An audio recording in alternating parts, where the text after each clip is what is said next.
कहते हैं, एक समय था जब समुंदर के गहरे पानी में एक अत्यंत समृद्ध और आभायुक्त नगरी बसी हुई थी। वह नगरी, जिसे स्वर्ग की धरती पर भगवान कृष्ण ने बसाया था, एक दिन अचानक समुद्र की लहरों में समा गई। परंतु क्या यह सचमुच केवल एक प्राकृतिक आपदा थी, या इसमें कुछ और ही रहस्य था? क्या द्वारका नगरी की डूबने की घटना किसी प्राचीन साजिश का परिणाम थी, या भगवान कृष्ण की कोई दिव्य योजना थी? यह कहानी एक ऐसे रहस्य की ओर इशारा करती है जो आज तक अनसुलझा है।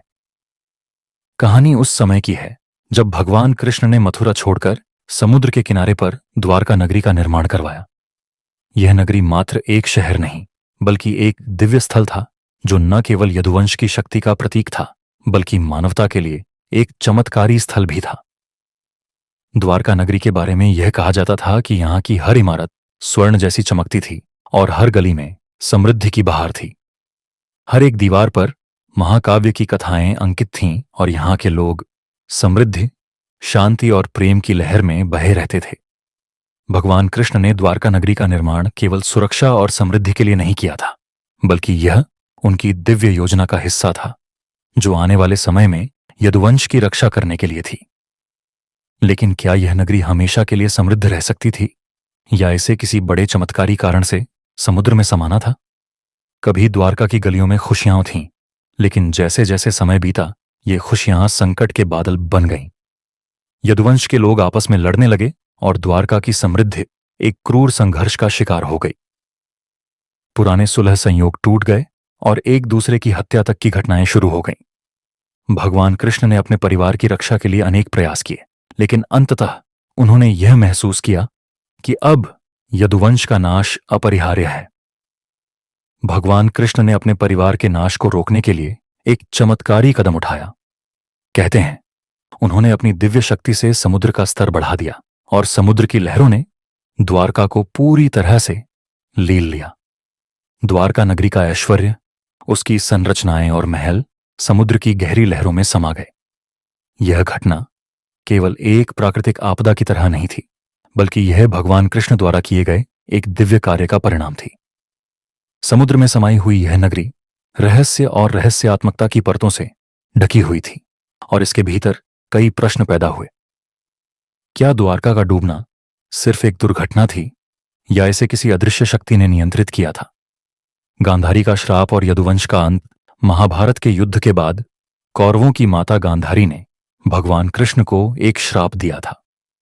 उनका मानना था कि भगवान कृष्ण की वजह से उनके 100 बेटे मारे गए, और यह सब कृष्ण की वजह से हुआ था। उन्होंने कृष्ण से कहा, तुमने हमारे परिवार को नष्ट किया है, अब तुम्हारा परिवार भी नष्ट होगा। इस श्राप के बारे में कई कथाएं प्रचलित हैं, और कुछ लोग मानते हैं कि यही श्राप द्वारका के समाने का कारण बना। गांधारी के श्राप को लेकर एक धारणा यह भी है कि इस श्राप ने ही द्वारका नगरी के अंत की दिशा तय की थी। उनके शब्दों का प्रभाव इतना शक्तिशाली था कि यह घटना स्वाभाविक रूप से घटित हुई। यदुवंश का नाश और द्वारका की समुद्र में समाना, यह दोनों घटनाएं एक ही धागे में पिरोई हुई थीं। द्वारका नगरी के डूबने के बाद सैकड़ों वर्षों तक इस नगरी का कोई भी संकेत नहीं मिला, लेकिन 1960 के दशक में जब भारतीय पुरातत्व सर्वेक्षण विभाग ने समुद्र में खोजबीन शुरू की, तो उन्होंने समुद्र के भीतर द्वारका के अवशेषों के दर्शन किए। समुद्र के नीचे मिली दीवारें, स्तंभ और प्राचीन मूर्तियां एक अजनबी और रहस्यमय दुनिया का प्रतीक थीं। यह अवशेष सिद्ध करते हैं कि द्वारका कभी वास्तविक नगरी थी, जो अब समुद्र की गहराइयों में खो गई थी।